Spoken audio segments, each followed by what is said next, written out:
and welcome again to Study English, IELTS Preparation. I'm Margot Politis. Today we're going to look at classification, how things are sorted into classes or groups.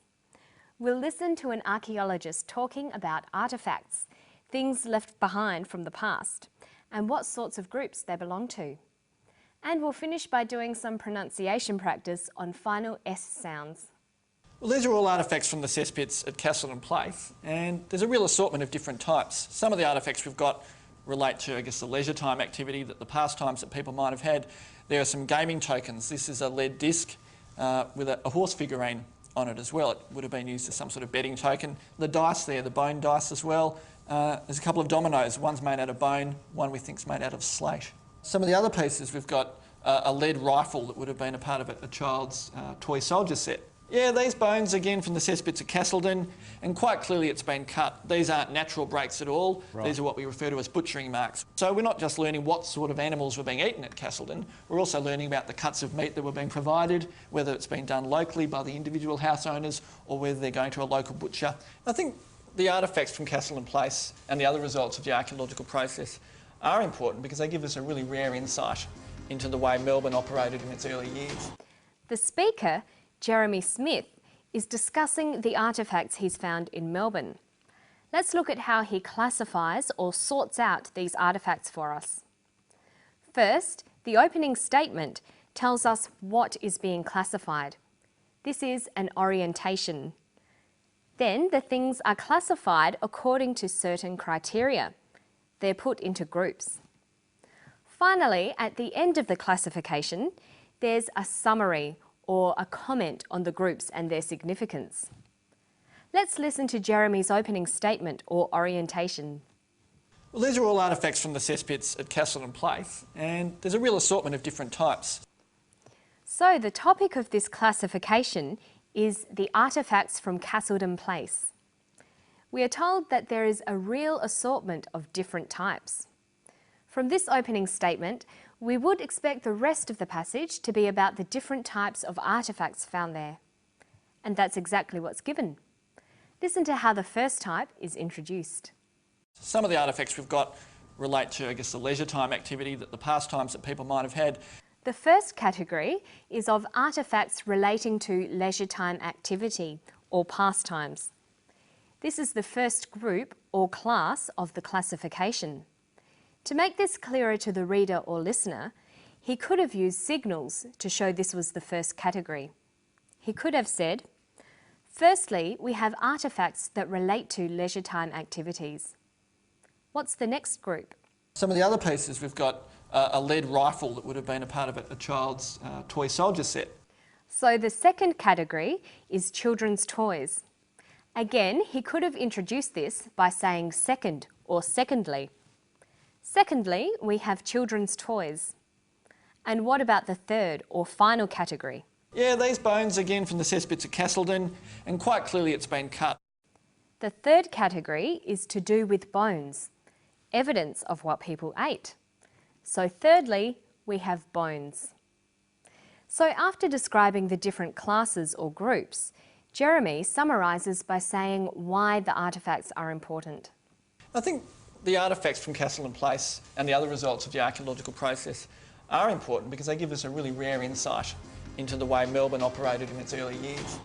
This is a summary statement. He finishes by giving a comment on the importance of the classification. Here he is saying the artefacts are important because of the rare insights they give us. They show what life was like in Melbourne many years ago. Okay, and now to something completely different, the pronunciation of the letter S at the end of words. But first, let's look at when you'll find an S on the end of words. Well, firstly, there's the natural S. Some words always end with an S. Secondly, the letter S is added to plural nouns. Thirdly, it's added to third-person singular verbs in the present tense. And finally, it's added to the possessive pronoun it and possessive nouns. Okay, so there are lots of times when you'll see an S on the end of words. For words where it's added on, it has 3 different pronunciations. Let's classify them. The first pronunciation of the final S is "uz". It's pronounced this way after sounds such as s, z, sh, ch and j. Listen for an example in the passage. Some of the other pieces, we've got a lead rifle that would have been a part of a child's toy soldier set. Did you hear it? The example was pieces. Pieces. The S on the end is pronounced z because it followed an S sound. Other examples are buzzers, wishes, churches, judges. The second way S is pronounced at the end of a word is s. It's pronounced this way after voiceless consonants. P, t, k, f and th. Some examples from the text are artifacts, types, breaks, marks and cuts. The rest of the time, that is after voiced consonants such as b, d, g, l, v, m, n, and after vowels and diphthongs, the final S is pronounced z. Examples from the text are theirs, pastimes, tokens, dominoes, child's, bones, animals, years. Now listen to the clip again and try to hear the difference between these final S sounds. Yeah, these bones again from the cesspits at Castleton, and quite clearly it's been cut. These aren't natural breaks at all. Right. These are what we refer to as butchering marks. Its is a word that even native English speakers have a lot of trouble with.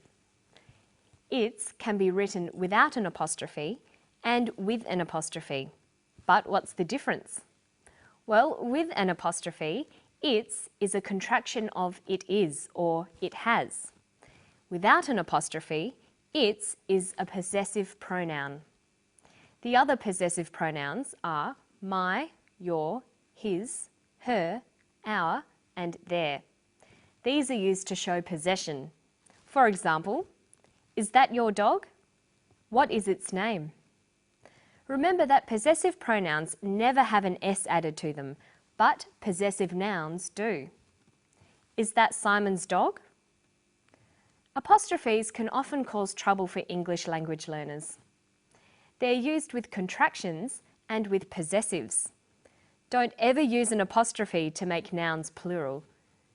There are many students at school. Not, there are many students at school. And don't confuse the contraction of a noun and is with the possessive form of the noun. They look the same, but they mean very different things. Mary's dog is ill means the dog that belongs to Mary is ill. Mary's ill today means Mary is ill. Here, Mary's is a contraction of Mary is. Okay, now let's listen to one last clip, then we'll see if you can add some apostrophes. Some of the other pieces, we've got a lead rifle that would have been a part of a child's toy soldier set. He says, some of the other pieces we've got are a lead rifle that would have been part of a child's toy soldier set. We've is a contraction of we have, so that needs an apostrophe. Would've is a contraction of would have, so that needs one too. And the last one? A child's toy soldier set.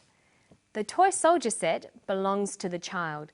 It's a possessive S, so that needs an apostrophe too. And don't forget to practice your pronunciation and punctuation at home whenever you can. You'll get the hang of it quickly, I'm sure. And thanks for joining me for Study English, IELTS preparation. Bye-bye.